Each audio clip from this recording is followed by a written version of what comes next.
नमस्कार साथियों। आज मैं आपको बताऊंगा कि साइबर ठग द्वारा किस प्रकार से क्या तरीका यूज करके आपको साइबर स्कैम का शिकार बनाया जाता है। जैसे कि आप अपने स्क्रीन पे देख सकते हैं, आपको जो एक डायग्राम बना के रखा है जिसमें एक कॉलर का एक साइन लगा रखा है। ये क्या होता है? ठग होता है, जो कि आपको उसका काम होता है केवल और केवल आपको कॉल करके कन्वेंस। नमस्कार साथियों, आज मैं आपको बताऊंगा कि साइबर ठग द्वारा किस प्रकार से क्या तरीका यूज करके आपको साइबर स्कैम का शिकार बनाया जाता है। यानी कि उसके द्वारा किस प्रकार से अपने सारे डॉक्यूमेंट्स, अपने सारे बैंक डिटेल, सारी कॉल की जो हिस्ट्री होती है या कॉलिंग नंबर होते हैं, वो किस प्रकार से फ्रॉड यूज किए जाते हैं, किस प्रकार से आपको फ्रॉड का शिकार बनाया जाता है, उसकी पूरी जानकारी दूंगा। तो मैं आपको एक डायग्राम बना रखा है मैंने, उस डायग्राम के जरिए आपको पूरी मैं जानकारी पॉइंट टू पॉइंट समझाऊंगा कि किस प्रकार से आपको वो अपने झांसे में लेने के लिए क्या ट्रिक यूज करता है। अगर आपने उस ट्रिक को ऑब्जर्व कर लिया, आपने उस ट्रिक को नोट कर लिया, आपके दिमाग में वो चीज़ आ गई, तो आप इस प्रकार से होने वाली ठगी से 100% बच सकते हैं। जो मैं बता रहा हूँ, वीडियो को अंत तक देखें कि क्या तरीका उनके द्वारा यूज किया जाता है। जैसे कि आप अपने स्क्रीन पे देख सकते हैं, आपको जो एक डायग्राम बना के रखा है जिसमें एक कॉलर का एक साइन लगा रखा है। ये क्या होता है? ठग होता है, जो कि आपको उसका काम होता है केवल और केवल आपको कॉल करके कन्वेंस करना कि आप पैसे डाल सकें। यानी कि इसके द्वारा जो ये लास्ट में आपको इस कोने में जो एक मैंने एक ब्लैक टाइप का एक व्यक्ति सस्पेक्टेड पर्सन दिखाया है, इस पर्सन के द्वारा इसको पूरी डिटेल प्रोवाइड करवाई जाती है। फिर ये क्या करता है कि इसकी डिटेल इसको पेश करता है, फिर ये क्या करता है, ये आपको कन्वेंस करता है। कन्वेंस करने के बाद ये आपको पूरी डिटेल प्रोवाइड करवाता है, और उसके बाद इसका ये नतीजा होता है कि आपको कॉल करके किसी ना किसी पर्पज़ से आपको एक स्कैम का शिकार बनाने के लिए आपको ये बोलेगा कि आपके जो मोबाइल है या आपका जो फ़ोन है यूज़ कर रहे हैं, उसमें जो आप योनो यूज़ कर रहे हैं वो योनो ब्लॉक होने वाला है।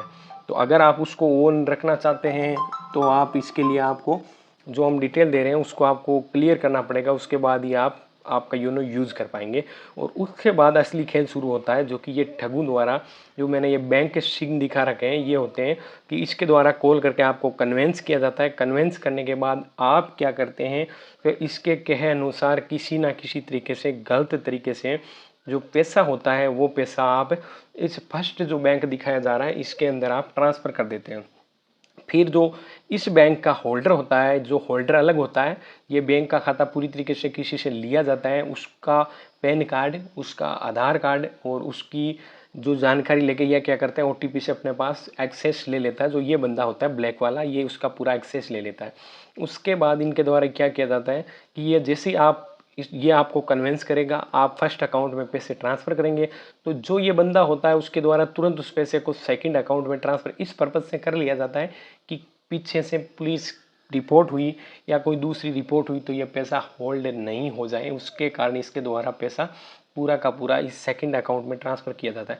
फिर सेकंड से तुरंत थर्ड में कर दिया जाता है ताकि पुलिस को पता नहीं चल सके, या पुलिस फर्स्ट अकाउंट से सेकंड अकाउंट तक पहुंचे उससे पहले पहले ये थर्ड अकाउंट में पैसा ट्रांसफ़र कर लेगा। और उनके द्वारा क्या किया जाएगा, सबसे बड़ी बात, ये फर्स्ट अकाउंट होगा ये आसाम साइड का होगा, सेकंड अकाउंट जो यूज़ करेंगे वो कहीं ना कहीं महाराष्ट्र का यूज़ करेंगे, थर्ड अकाउंट जो यूज़ किया जाएगा इनके द्वारा वो अकाउंट यूज़ होगा किसी अदर जगह का।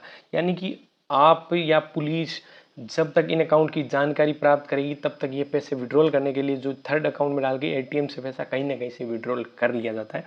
पुलिस पीछा करती है, इनको पकड़ती भी है और इनके खिलाफ कार्रवाई भी होती है, लेकिन इन लोगों द्वारा ये पूरी तरीके से आपको ध्यान रखना है। जैसे आपको ये किसी का व्यक्ति की या परिचित का नाम यूज़ कर रहा है, तो आपको सबसे पहले ये देखना है कि ये जिस परिचित का नाम ले रहा है वो अकाउंट नंबर उसके है या नहीं, उसके नाम से वो अकाउंट आ रहा है या नहीं।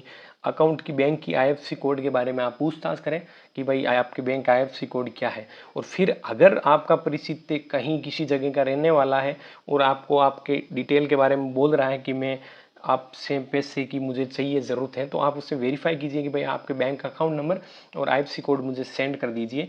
और आप उस आईएफएससी कोड को अपने गूगल में जाके रन कराइए, चेक कीजिए कि इसका एड्रेस और आपके परिचित का एड्रेस एकदम मैच हो रहा है या नहीं हो रहा। अगर इनका एड्रेस एक दूसरे का मैच नहीं हो पा रहा है तो आप कभी पैसे ट्रांसफ़र नहीं करें। ये तरीका स्कैमर्स द्वारा यूज़ किया जाता है, यानी कि आपको जो पुलिस को फेरने के लिए, भ्रमित करने के लिए इनके द्वारा अलग अलग जगह से अकाउंट मैनेज किए जाते हैं और फिर ये आपके साथ ठगी करते हैं।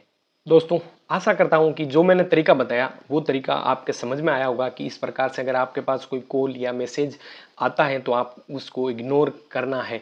यानी कि मैंने बोला कि मेरे खाते में आपको पैसे डालने हैं, मैं एक साइबर स्कैमर हूँ, तो आप मेरे से ये पूछें कि भाई आपके जो अकाउंट नंबर है वो और आपके बैंक का आईएफएससी कोड हमें दे दीजिए, हम आपके खाते में पैसे ट्रांसफ़र कर देंगे। तो उसमें क्या होता है कि आईएफएससी कोड जैसे ही आपको ये देता है तो आप उस आईएफएससी कोड को गूगल में रन कराएं, ताकि उससे ये वेरीफाई हो सके कि ये खाता ओरिजिनल है या फ्रॉड है। यानी अगर आपका परिचित आपके गाँव का है तो उसके नियर बाय का अकाउंट आएगा। अगर अकाउंट इधर उधर का आ रहा है तो वो एक पूरी तरीके से ठगी है। वीडियो अगर अच्छा लगा अधिक से अधिक लोगों तक शेयर करें, ताकि इस प्रकार से जो स्कैम हो रहा है उससे आप लोग बच सकें।